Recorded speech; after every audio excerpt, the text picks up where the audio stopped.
Bem,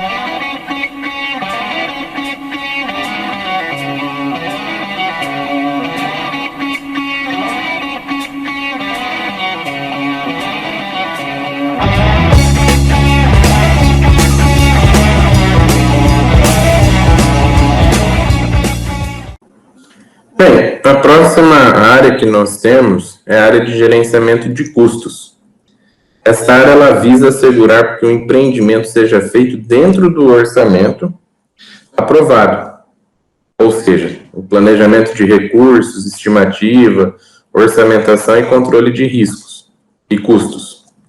Então, eu preciso tomar cuidado aqui que a partir do momento que eu aprovei esse orçamento, eu preciso seguir à risca para que eu não fique ultrapassando o orçamento que eu já coloquei já dentro do meu projeto. Eu preciso fazer a utilização de acordo com o que foi colocado no escopo do nosso projeto.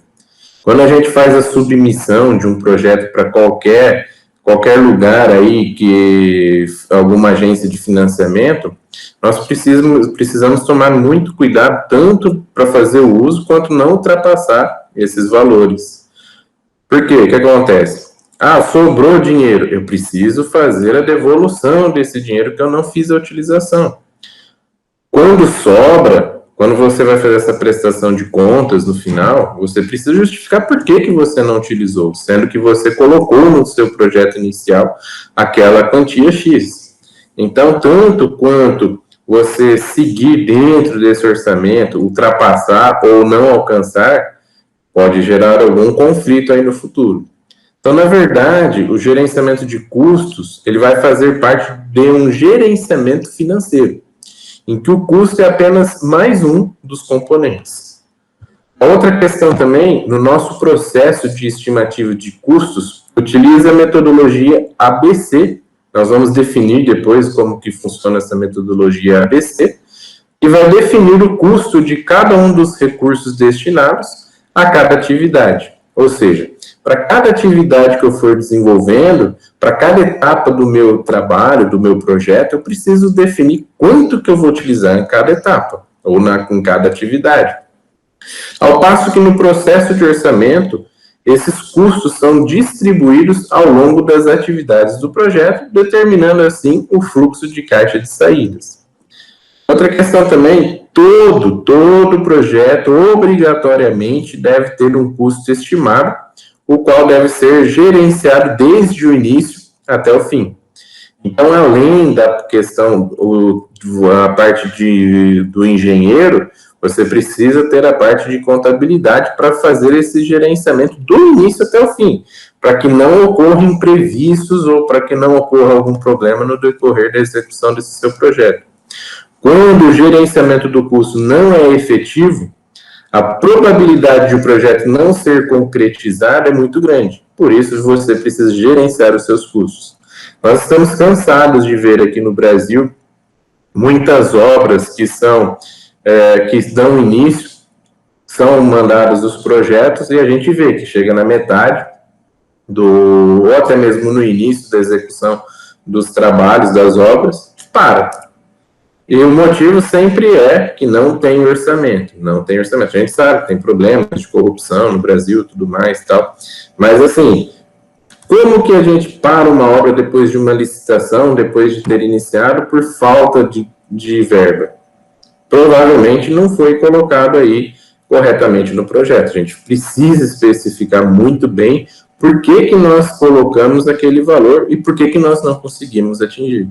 E geralmente, se for uma obra de grande porte, falta aquele dinheiro, falta aquela receita que nós estimamos no início, no escopo do nosso projeto, vai gerar alguma consequência aí para a empresa ou até mesmo para o engenheiro que está fazendo aquela análise da obra.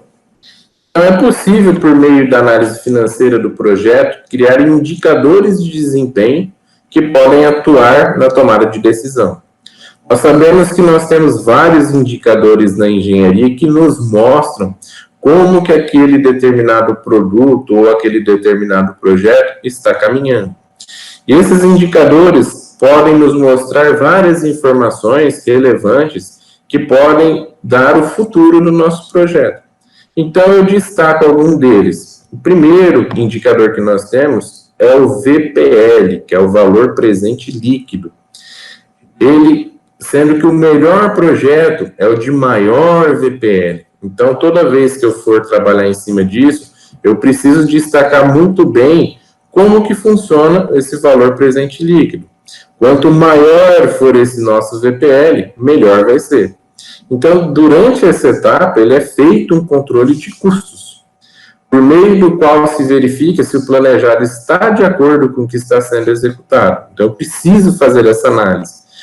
Também é possível, por meio da análise financeira do projeto, fazer algumas estimativas. O próximo indicador que eu coloco aqui é a taxa interna de retorno, ou seja, quanto que vai me trazer a atratividade do investimento no projeto. Então, a partir do momento que eu mostro que esse projeto é atrativo, quando eu vou fazer esse investimento, ele vai me mostrar a parte final do projeto. Se ele vai ser interessante ou não, se ele é atrativo fazer o investimento ou não. E o período de payback, que é conhecido como ponto de equilíbrio, e apresenta o tempo necessário para os investimentos darem retorno, ou para que os investimentos deem retorno. Então, você faz lá um exemplo clássico que nós temos. Eu faço um projeto para utilização de painel solar dentro da minha casa, e eu preciso ver quanto que é o período de payback, ou seja, a partir de quantos meses ou quantos anos de economia na minha conta de luz que eu vou começar a ter o retorno do investimento que eu fiz dentro dessas placas solares, quanto que eu gastei e quanto que eu vou economizar na minha conta de luz que vai me trazer esse retorno. Mesma coisa no nosso projeto. Você faz lá o desenvolvimento do teu produto e você precisa saber a partir de quanto que você vai começar a ter lucro a partir do momento que você está produzindo aquele produto. Outra área que nós temos é o gerenciamento da qualidade. Aqui a gente entende como sendo o processo que vai garantir que o empreendimento atenda de modo satisfatório aos requisitos especificados e atinja a finalidade a que se destina. Por exemplo, planejamento, garantia e o controle de qualidade.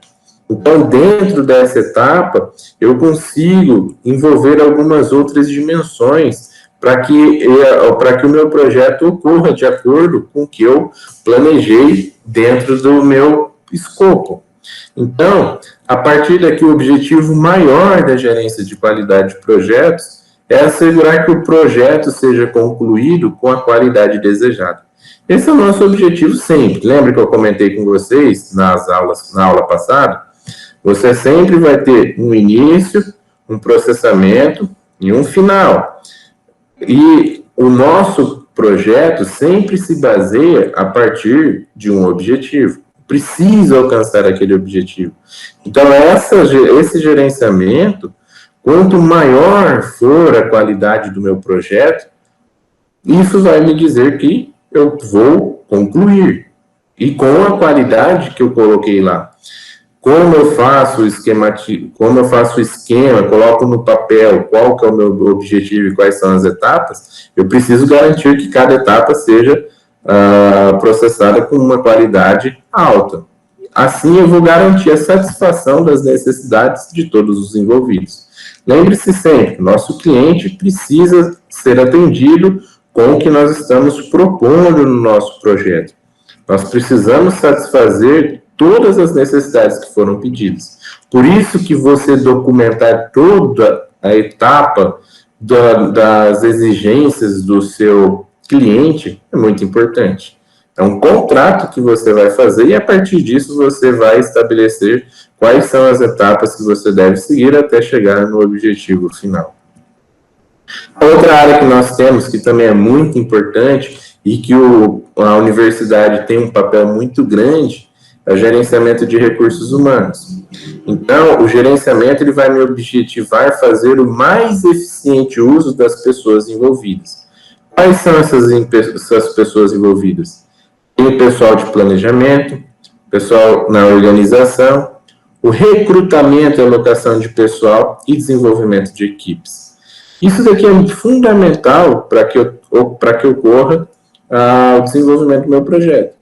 você precisa ter mão de obra disponível, você precisa entender qual que é a região que você está trabalhando e desenvolvendo o seu projeto, para que você não precisa trazer mão de obra de fora. Quanto mais disponibilidade você tiver para você recrutar ou alocar esse pessoal, melhor para o seu projeto. Então, essa área é tratada de modo bastante simples, desde que o gerente de projetos tenha habilidade de lidar com pessoas, sendo essa característica determinante. Eu sempre ouvi, desde quando eu entrei, quando eu fiz estágio na usina de açúcar e álcool, lá no interior de São Paulo, eu sempre ouvi do gerente a seguinte frase: para você alcançar um objetivo ou para você ter sucesso, você precisa ter uma equipe que você confie. Não adianta você ser um gestor ou até mesmo um coordenador ou ter um cargo acima que gerencie pessoas, sendo que você não tem habilidade de lidar com as pessoas.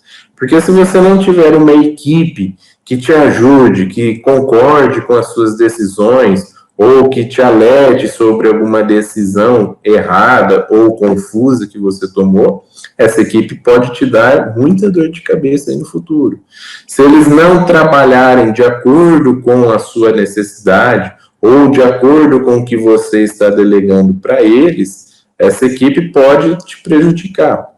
Ou até mesmo haver grandes boicotes para você ser retirado da gerência. Então, essa característica é muito determinante. E é a principal parte, porque sem recursos humanos, eu não consigo fazer a execução de um projeto. Eu não consigo levar para frente. Eu preciso de mão de obra humana para que faça o desenvolvimento. Embora a automação industrial esteja muito grande, mas eu preciso ter pessoas que estão ligadas à manutenção, a execução desse maquinário, ou até mesmo a programação, fazer a leitura das informações. Eu preciso de uma mão de obra com uma boa qualificação para que não haja problema. E aí está um papel muito importante. Eu preciso fazer a divisão dessa área para que eu consiga fazer esse gerenciamento. Não adianta você colocar uma pessoa que não tem um bom relacionamento com as pessoas para lidar nessa área, senão você vai acabar prejudicando o seu projeto. Outra questão também é o gerenciamento de recursos humanos, ele vai objetivar fazer o mais eficiente uso das pessoas envolvidas. Então, a partir daqui, eu consigo obter várias informações destinadas. Outra questão aqui também que eu tenho, a equipe deve ser equilibrada em termos de conhecimentos, capacidades e experiências. Ou seja, eu preciso ter pessoas com alto conhecimento e preciso também ter pessoas que estão iniciando, que estão com vontade de fazer o trabalho, aonde que eu vou ter um desempenho, eu vou gerar maior segurança no desempenho das atribuições e responsabilidades de cada participante do projeto. Fica muito mais fácil de lidar com isso. A partir do momento que você conhece a sua equipe, que você tem uma equipe bem equilibrada, em termos de conhecimento e capacidade, a execução do projeto fica bem mais fácil e bem mais simples. A outra etapa que nós temos é o gerenciamento das comunicações, a adequada geração, divulgação, armazenamento e disposição das informações do empreendimento são assegurados por meio do processo de gerenciamento das comunicações. Aqui eu vou englobar o planejamento das comunicações, a distribuição de informações, relatório de desempenho e encerramento administrativo. Então, como a gente tem um ditado popular aí que a gente sempre escuta, que a propaganda é a alma do negócio. Então, a partir do momento que eu faço a geração, divulgação e armazenamento das informações, fica muito mais claro. Você ter essa comunicação entre o chão de fábrica, ou até mesmo o engenheiro, com os seus gestores ou com o cliente, essa comunicação fica muito mais fácil quando você gerencia essa comunicação. Essas informações ficam disponíveis, ficam distribuídas de acordo com o nível hierárquico que você vai ter dentro da execução do seu projeto, e fica bem mais simples para que todos entendam. É muito complicado você ter uma comunicação eficiente dentro da tua hierarquia. Geralmente, se você colocar lá o cliente com a pessoa que vai executar, o que vai colocar a mão na massa para desenvolver, fica um pouquinho complicado, porque algumas coisas técnicas ou até algumas questões de engenharia acabam se perdendo. Então, geralmente, você vai colocar o cliente com o gestor, com o engenheiro, eles vão fazer a análise dessa informação e vão repassar depois para o chão de fábrica executar as ações. Então, o gerenciamento das comunicações deve fazer uso de todos os processos necessários que garantam a devida destinação final das informações sobre o projeto de maneira clara e apropriada.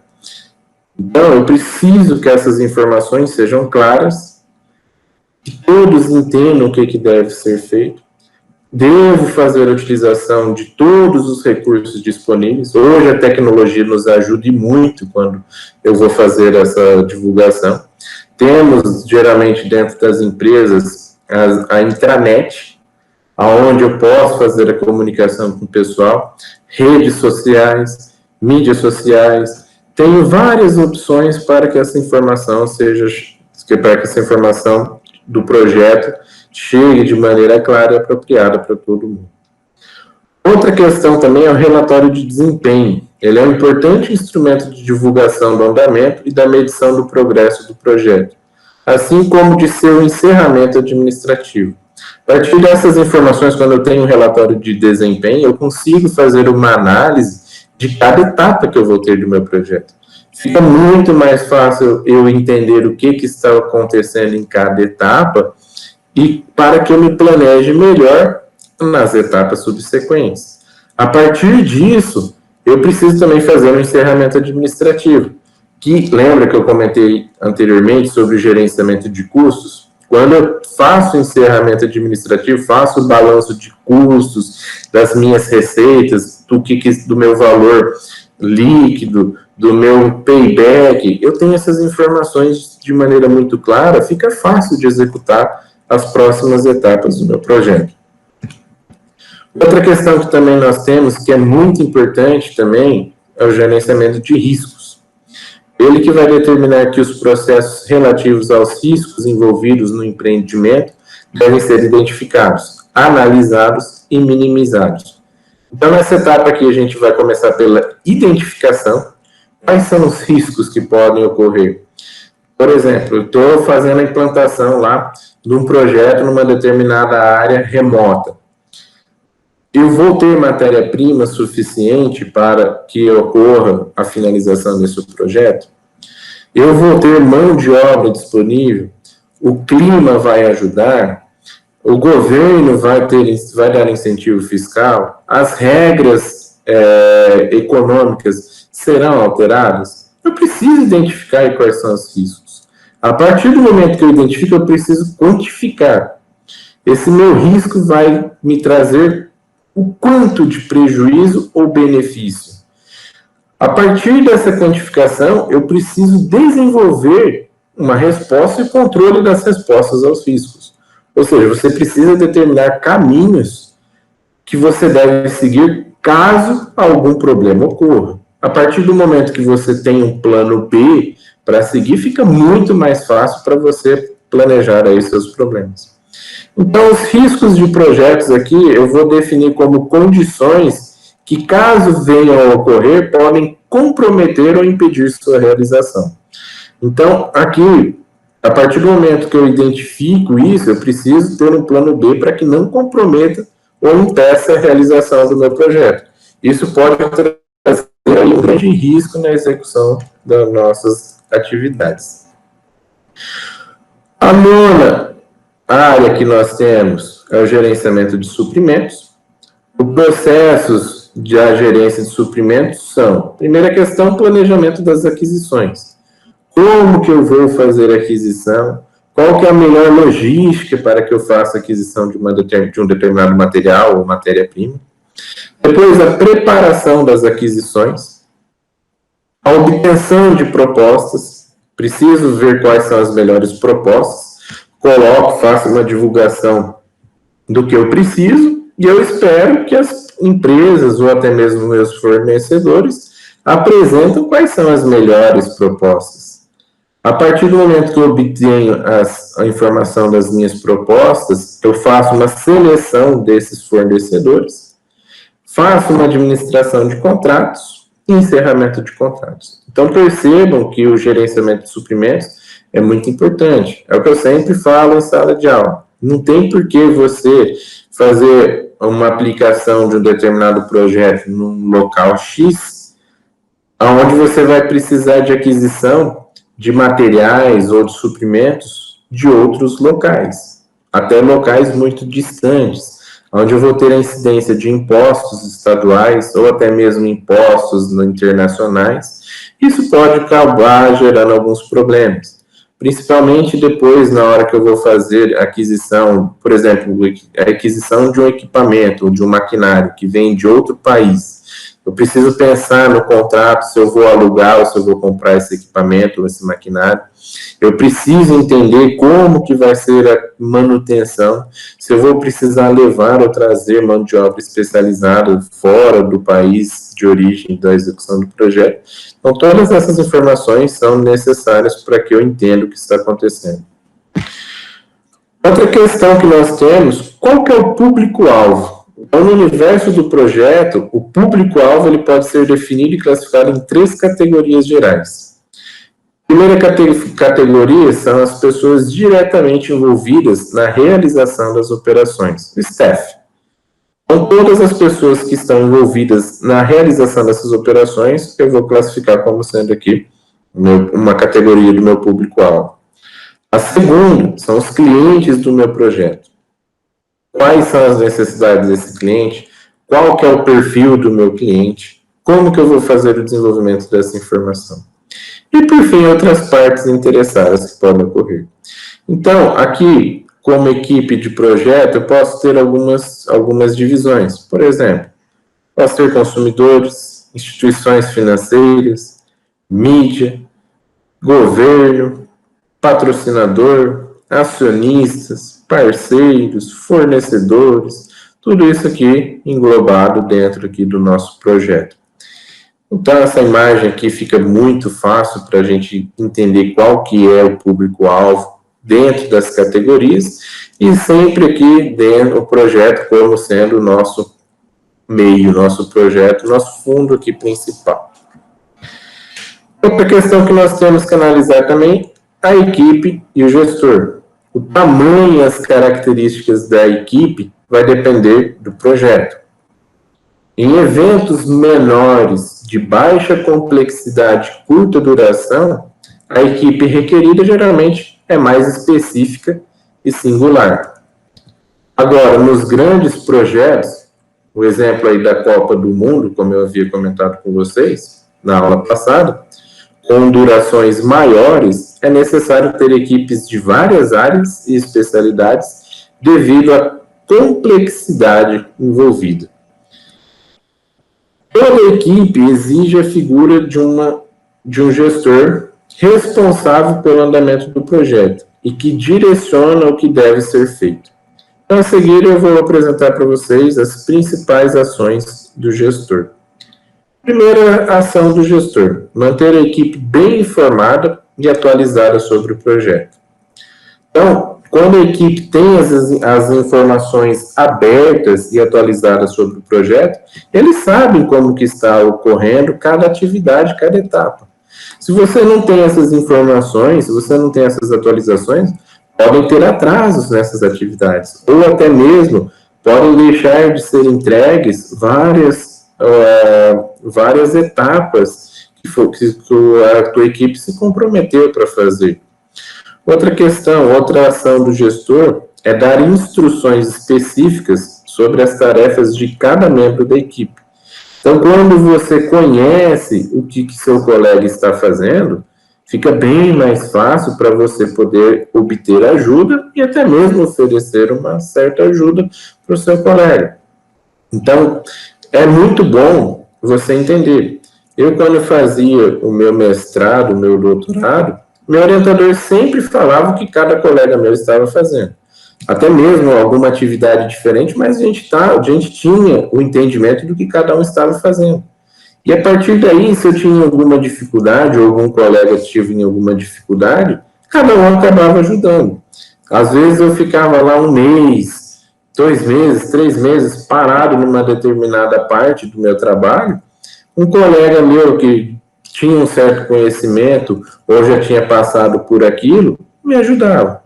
Isso ajuda muito quando eu conheço o que cada um da minha equipe está fazendo. Então, quando vocês vão fazer um trabalho em grupo, sempre tem essas informações. Fulano, o que você está fazendo? Qual que é a sua parte?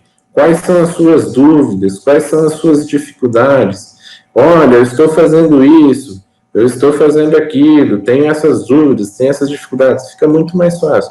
E isso daí é uma tarefa do gestor. Então, por isso que quando você gerencia uma equipe, você sabe falar com a equipe, você faz o gerenciamento de recursos humanos, você precisa ter uma pessoa com facilidade. Outra questão é motivar a equipe. Quando você motiva as pessoas que estão trabalhando com você, elas vão desenvolver as atividades com uma melhor confiança. Você tem as pessoas envolvidas se dedicando ao máximo, querendo que aquela etapa se concretize e que se realize. Agora, se você não tem uma equipe motivada, eles acabam boicotando, acabam não trabalhando, acabam atrasando a entrega de alguns projetos ou de algumas atividades, e isso acaba tendo um problema muito grande. Outra ação é gerenciar o processo da equipe, oferecer o suporte necessário, gerenciar os riscos, entender a dinâmica da equipe e ouvir a equipe. Notem que nós estamos focando a equipe, que o gestor, só que também faz parte dentro da área que nós vimos ali anteriormente.